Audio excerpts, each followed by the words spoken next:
দর্শক, সাজ্জাদ কাদিরের প্রীতি এবং শুভেচ্ছা নিন।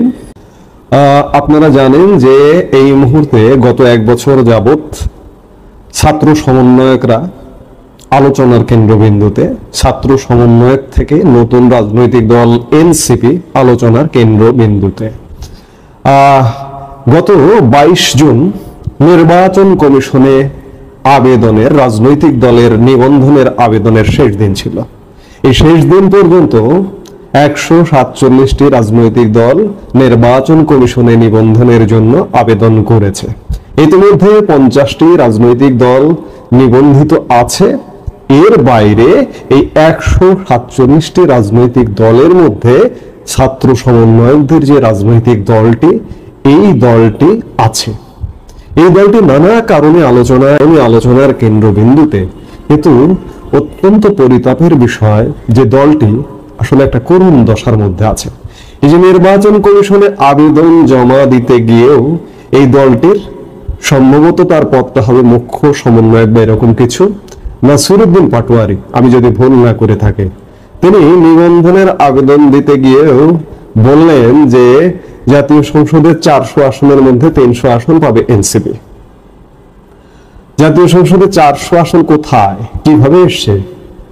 যাই হোক, অনেক কিছু সামনে পেছনে চিন্তা না করেই হয়তো বলেন, কিন্তু এই যে 300 আসন পাওয়া এই রাজনৈতিক দলটির কি করুণ দশা আপনারা যদি দেখেন, আমি বাংলাদেশের একটি অঞ্চলের করুণ দশাটা আপনাদের সামনে একটু তুলে ধরতে চাই। যে ধীরে ধীরে আরো দিন যত যাচ্ছে, আলোচনা আগ্রহের কেন্দ্রবিন্দুতে থাকা দলটি কোথায় যাচ্ছে। ঘটনাটি রাজশাহী মহানগরের একটি গণমাধ্যম শিরোনাম করেছে, শর্ট নোটিসে এনসিপির বিক্ষোভ, জেলা মহানগর মিলিয়ে জমায়েত 2.25 ডজন। অর্থাৎ তারা বলতে চেয়েছে যে 2.25 ডজন সদস্য নিয়ে তারা একটি বিক্ষোভ সমাবেশ করেছে রাজশাহী মহানগরে। খবরে বিস্তারিত বলা হচ্ছে, জাতীয় নাগরিক পার্টির রাজশাহী জেলা ও মহানগর ইউনিটের সদস্য সংখ্যা 43। তবে গতকাল মঙ্গলবার বিকেলে 2 ইউনিটের ব্যানারে রাজশাহীতে আয়োজিত এক বিক্ষোভ সমাবেশে 27 জন নেতাকর্মী উপস্থিত ছিলেন।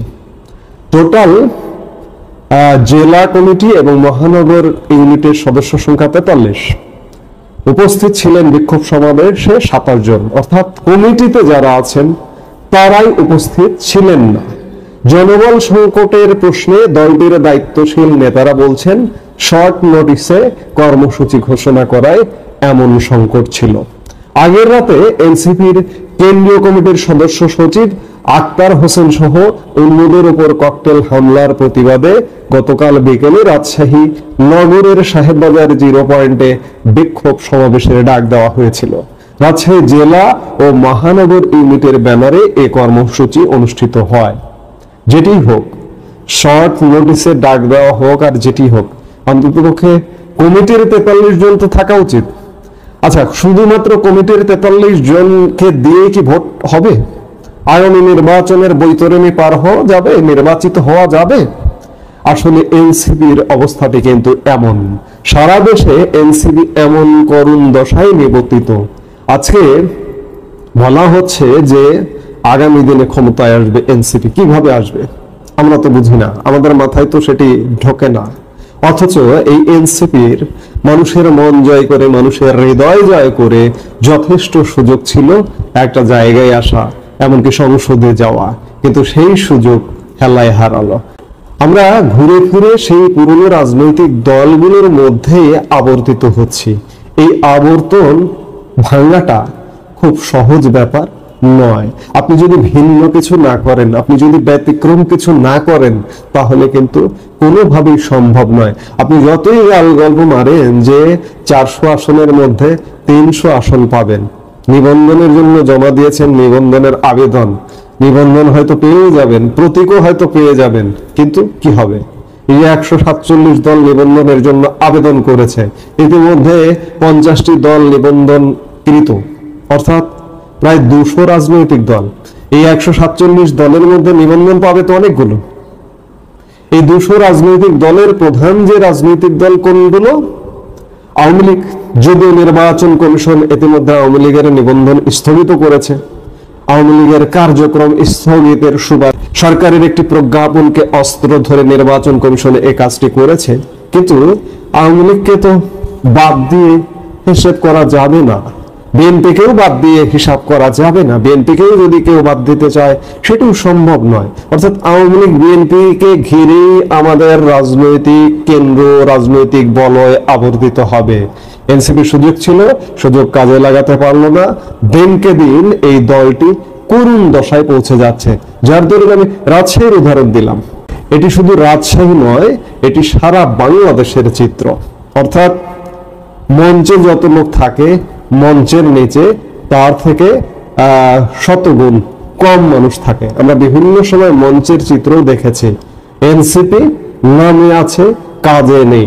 অর্থাৎ কাজীর খাতায় আছে, গোয়ালে গরু নেই অবস্থাটা হয়ে গেছে এনসিপি এমন। আসসালামু আলাইকুম রহমতুল্লাহি ওয়া বারাকাতুহু। সম্মানিত দর্শক, আমেরিকার ইতিহাসে যে কজন সাহসী, একরোখা এবং গোয়ার গোবিন্দ প্রকৃতির প্রেসিডেন্ট এসেছেন, তাদের মধ্যে ইতিহাস থেকে আমরা পড়েছি জন অ্যাডামস খুবই গোয়ার প্রকৃতির একজন প্রেসিডেন্ট ছিলেন। এরপর আরও একজন প্রেসিডেন্ট ছিলেন হ্যারি কে ট্রুম্যান, যিনি দ্বিতীয় বিশ্বযুদ্ধের সময় হিরোশিমা এবং নাগাসাকিতে বোমা নিক্ষেপ করেছিলেন। তারপর আরও একজন রাগী প্রেসিডেন্ট ছিলেন, তিনি হলেন রোনাল্ড রিগান। কিন্তু উনি রাগী হলেও ওনার যে ক্রোধ এবং সৌজন্য এবং ভদ্রতা, এর মধ্যে একটা অসাধারণ, যাকে বলা হয় সৌন্দর্য ছিল, অনেকটা রয়্যাল বেঙ্গল টাইগারের মতো রাজসিকতা ছিল। কিন্তু ডোনাল্ড ট্রাম্পের যে রাগ, যে ক্রোধ, এটা একটা বন্য মহিষের মতো। মানে একটা মহিষ রাগ হলে যে অবস্থা করে, ঠিক ওই রকম। তো তার জীবনে অনেক ঝড় এসেছে, বিপদ এসেছে, এবং সে একজন ইউনিক মানুষ, সব দিক থেকে ইউনিক, তার সঙ্গে কারো তুলনা করা যায় না। তো শত বিপদ এবং বিপত্তির মধ্যেও বিশেষ করে জো বাইডেনের সময় তিনি যখন অ্যারেস্ট হলেন, তখনও তাকে যেভাবে অবিচল দেখেছি। কিন্তু ইরান এবং ইসরায়েলের যে যুদ্ধ এই মুহূর্তে চলছে, এই যুদ্ধে তিনি একেবারে বিপর্যস্ত হয়ে পড়েছেন এবং তার চেহারা ভেঙে গেছে এবং তার কণ্ঠ কাঁপছে, এবং তিনি যে আচরণ করছেন, কথাবার্তা বলছেন, অনেকটা এলোমেলো কথাবার্তা বলছেন, যেটার কোনো রাষ্ট্রপ্রধান হিসেবে কনসিস্টেন্সি নেই। দ্বিতীয়ত, তার সঙ্গে যারা আছেন, বিশেষ করে মার্কিন প্রতিরক্ষা মন্ত্রী, পররাষ্ট্রমন্ত্রী, গোয়েন্দা প্রধান তুলসী গ্যাবার্ড এবং অন্যান্য যারা গুরুত্বপূর্ণ ব্যক্তি রয়েছেন, ভাইস প্রেসিডেন্ট, তারা সবাই ট্রাম্পের মতোই এলোমেলো কথাবার্তা বলছেন এবং সকলের কণ্ঠে ভয় এবং আতঙ্ক। তাই জাস্ট আজকের যে শিরোনামটি, মনে হচ্ছে যে এই পরিবেশ পরিস্থিতির কারণে তারা আতঙ্কগ্রস্ত হয়ে তারা আল্লাহ বা তাদের যে গড, তাদের সহযোগিতা, মানে সেই গডের সহযোগিতা তারা কামনা করছেন, প্রার্থনা করছেন। তো আমরা যারা ইসলাম ধর্মাবলম্বী, আমরা কি করি, যখন কোনো বিপদ আপদে পড়ি, আমরা দোয়া ইউনুস পড়ি, লা ইলাহা ইল্লা আনতা সুবহানাকা ইন্নী কুনতু মিনাজ জালিমিন। দোয়া ইউনুসের সঙ্গে আমাদের ডক্টর ইউনুসের কোনো সম্পর্ক নেই। হযরত ইউনুস আলাইহিস সালাম আল্লাহর অতি কেতা দুরস্ত একজন বান্দা ছিলেন এবং একজন মশহুর নবী ছিলেন। মহান আল্লাহ তাকে ভালোবাসতেন এবং তাকে যে দায়িত্ব দিয়েছিলেন আল্লাহ রাব্বুল আলামিন, সে দায়িত্ব তিনি চমৎকারভাবে পালন করেছিলেন। কিন্তু দায়িত্বের একটা সময় তিনি আল্লাহর কাছে কিছু চাইলেন বা দোয়া করলেন। আল্লাহ তার সেই দোয়া কবুল করেছিল, কিন্তু তিনি সীমা অতিক্রম করে মনে করেছিলেন যে একটা নির্দিষ্ট সময়, আমরা যেমন বলি না, হয়ে যা সেম সেম, খুলে যা সেম সেম, এক্ষুনি হও, এরকম একটা জিনিস। তো যাই হোক, তিনি একটি জাতি এবং ধর্মবর্ণ সম্প্রদায়, যে সম্প্রদায়ের মধ্যে ইসলাম প্রচার করতেন, সেই সম্প্রদায়ের লোকরা মানে তার কথা শুনল না। তিনি আল্লাহর কাছে বললেন যে, হে আল্লাহ, তুমি এদেরকে ধ্বংস করে দাও, এবং প্রকাশ্যে তিনি বলে তিনি মনে করলেন তার দোয়া কবুল হয়ে গেছে, তিনি সেখান থেকে চলে গেলেন অন্য একটা জায়গাতে। এবং বহুদিন পর তিনি ফিরে এলেন। ফিরে আসার পর দেখলেন যে জনপদ ধ্বংস হয়নি, তিনি একটু মনক্ষুণ্ণ হলেন আল্লাহর প্রতি।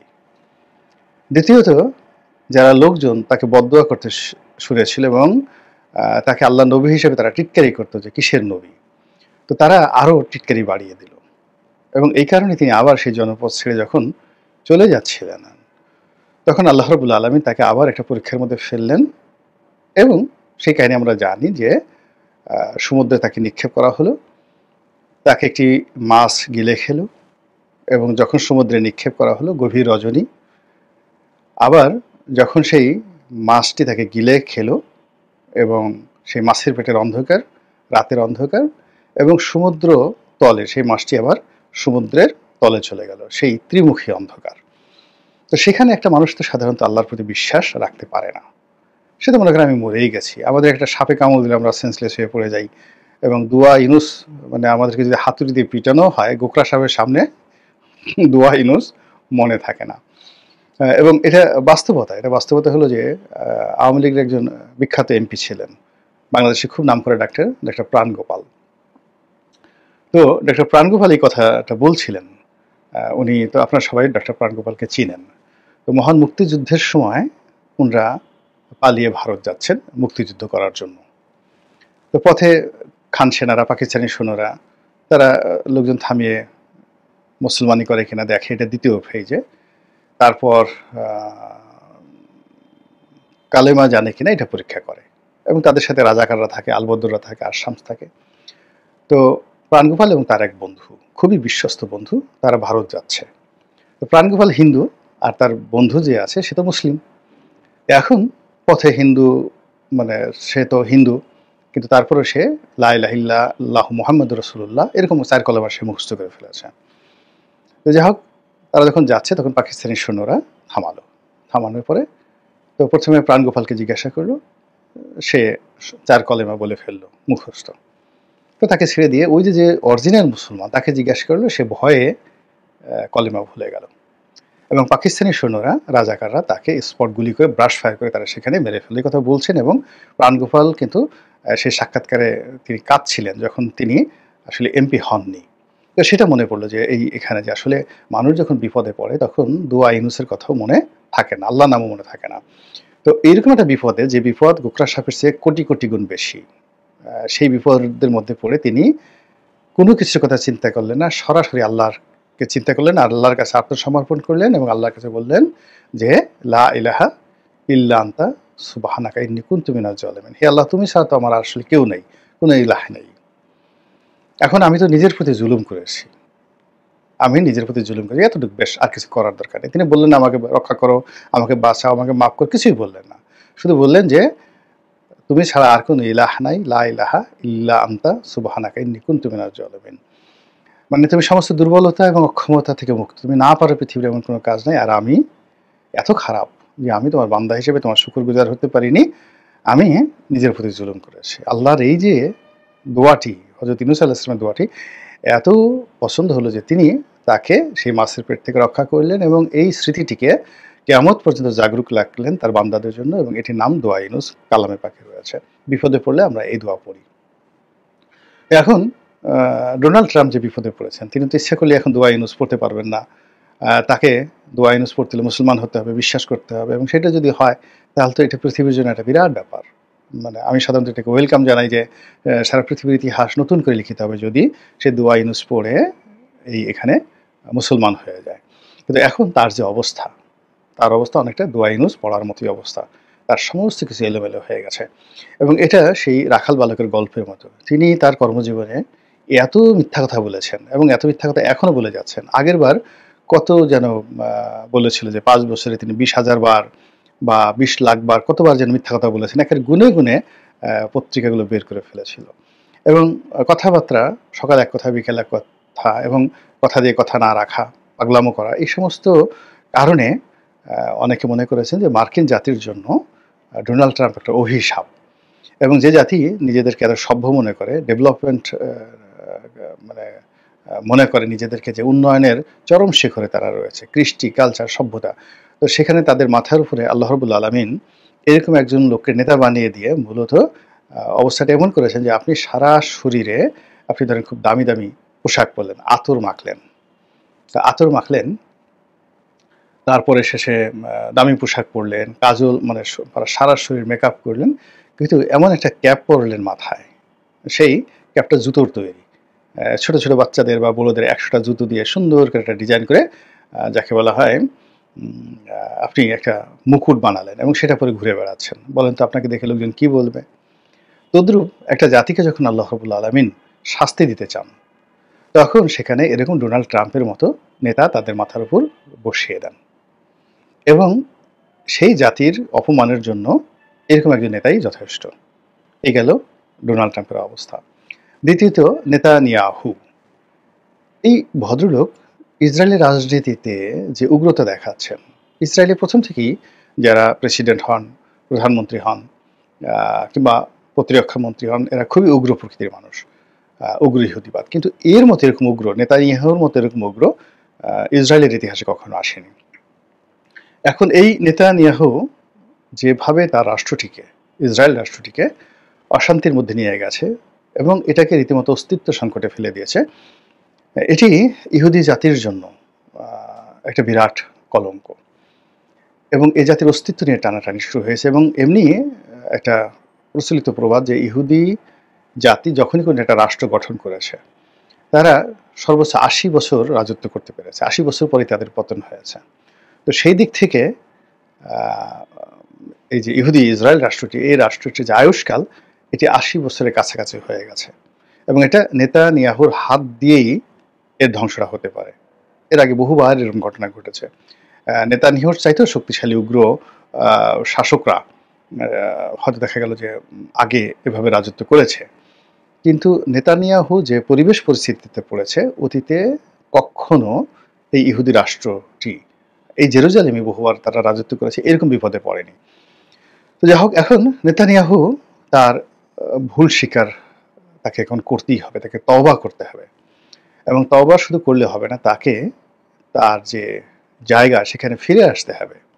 অর্থাৎ যে অন্যায় তিনি গাজার উপর করেছেন, যে অন্যায় তিনি লেবাননের উপর করেছেন, যে অন্যায় তিনি ইরানের উপর করেছেন, ইরানকে নেতৃত্ব শূন্য করার জন্য, হেজবুল্লাহকে নেতৃত্ব শূন্য করার জন্য এবং হামাসকে নেতৃত্ব শূন্য করার জন্য, তিনি হুতিদেরকে নেতৃত্ব শূন্য করার জন্য যে নির্মম নিষ্ঠুর হত্যাকাণ্ড তিনি চালিয়েছেন ইরানের মাটিতে, লেবাননের মাটিতে, সিরিয়ার মাটিতে, সব জায়গাতে গুপ্তঘাতক পাঠিয়ে, যেখানে একজন মানুষকে খুন করা মানে সারা পৃথিবীর মানুষকে খুন করার সমান্তর, সেখানে তিনি পৃথিবীর অসংখ্য মহামানবকে তিনি খুন করেছেন সন্ত্রাসী আখ্যা দিয়ে, তার রাষ্ট্রের জন্য ক্ষতি করে জন্য তিনি কাসেম সুলাইমানির মতো বিশ্ববিখ্যাত একজন জেনারেলকে খুন করেছেন। এরপর আরো বহু সংখ্যক শত শত মানুষকে তিনি খুন করেছেন।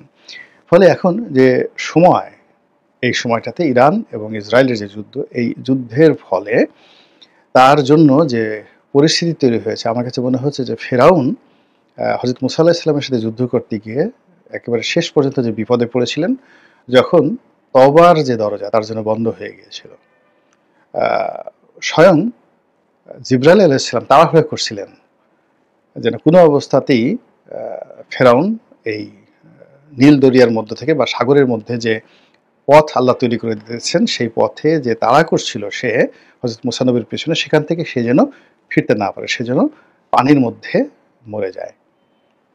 এর কারণ হলো, সে যদি কোনো কারণে ভীত সন্ত্রস্ত তওবা করে ফেলতে পারে, তাহলে আল্লাহ যে অপার করুণাময় দয়াময়, সেটা আল্লাহ ক্ষমা করেও দিতে পারে। এই জন্য মানে তার তওবা যেন কবুল না হয়, এই জন্য স্বয়ং ফেরেশতা জিবরাইল আলাইহিস সালাম তাড়াহুড়া করেছেন। তাফসিরে পড়ে দেখেন, তাফসিরে কবির বর্ণনা বিখ্যাত তাফসির গ্রন্থে এইভাবেই আছে। এবং পরবর্তীতে আল্লাহর সঙ্গে জিবরাইল আলাইহিস সালামের যে কথা হয়েছিল, সেখানেও চমৎকার এটার বর্ণনা রয়েছে। তো সেই ক্ষেত্রে নেতানিয়াহু মানে তিনি এখন এই বর্তমান পৃথিবীতে এতটা ঘৃণিত, তো ফেরেশতা কুল তার সম্পর্কে কি সিদ্ধান্ত নেবে আমরা জানি না, কিন্তু আমরা যারা সাধারণ মানুষ, আমরা কোনো অবস্থাতেই চাইব না যে তার তওবা কবুল হোক। আমরা দুনিয়া এবং আখিরাতে এই নেতানিয়াহুর শাস্তি চাই। মহান আল্লাহ আমাদের সবার হেদায়েত কবুল করুন, দয়া করুন, করুণা করুন এবং এই পৃথিবীর কল্যাণ সাধন করুন। আসসালামু আলাইকুম ওয়া রাহমাতুল্লাহি ওয়া বারাকাতুহু।